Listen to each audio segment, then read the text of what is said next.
Développement. Un long mot pour illustrer que le développement du goût, ça peut être long. Les enfants ont besoin de regarder, toucher, sentir les aliments pour les découvrir à leur rythme avant d'avoir le courage ou l'envie d'y goûter. Ils utilisent tous leurs sens pour apprendre à connaître les aliments. Les enfants aiment ce qu'ils connaissent, alors la familiarisation, c'est la clé.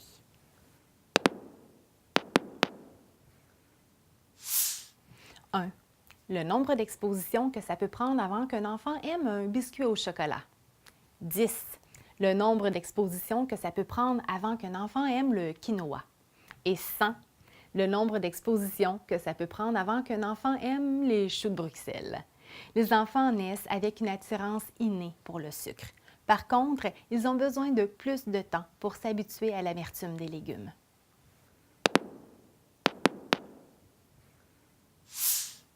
Tu ne peux pas savoir si tu n'aimes pas ça. Tu n'y as pas goûté.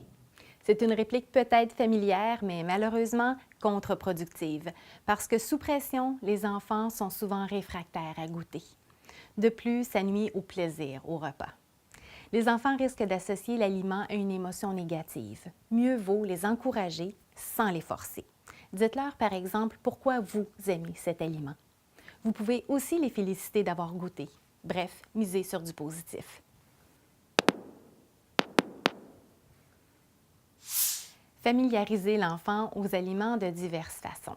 Par exemple, en parlant des aliments et en faisant parler les autres enfants des aliments pendant le repas. Suggérer à l'enfant de participer à la planification et la préparation des repas, de son lunch ou de ses collations. Si possible, en après-midi au service de garde, organisez des petites dégustations avec les enfants ou autres activités qui amènent à parler des aliments.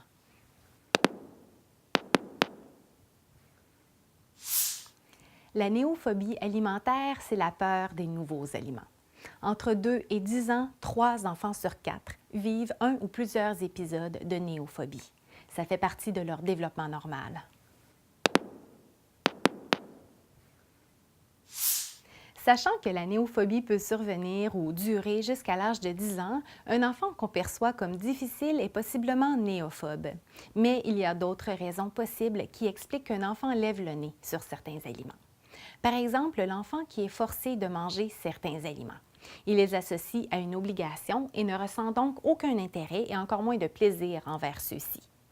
Ça peut aussi être que les portions qui sont servies à l'enfant sont particulièrement généreuses, ce qui peut le décourager à manger.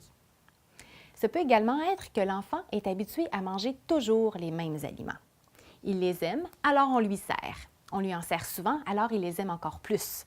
Ça devient un véritable cercle vicieux si on se limite à ces aliments et les nouveaux aliments ont du mal à se faire une place dans son répertoire.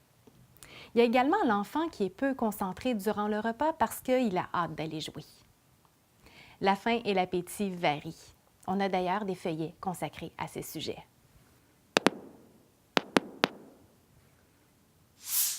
Vous avez sûrement dans votre groupe un enfant qui a le même lunch jour après jour ou qui prend systématiquement le même repas du service traiteur. Cela vient peut-être du fait que les parents veulent s'assurer que l'enfant mangera. En effet, il y a un aspect rassurant à la fois pour les parents et pour l'enfant, mais ça restreint grandement le répertoire alimentaire de l'enfant. Selon les besoins exprimés par les parents, il est possible de partager ce feuillet avec eux.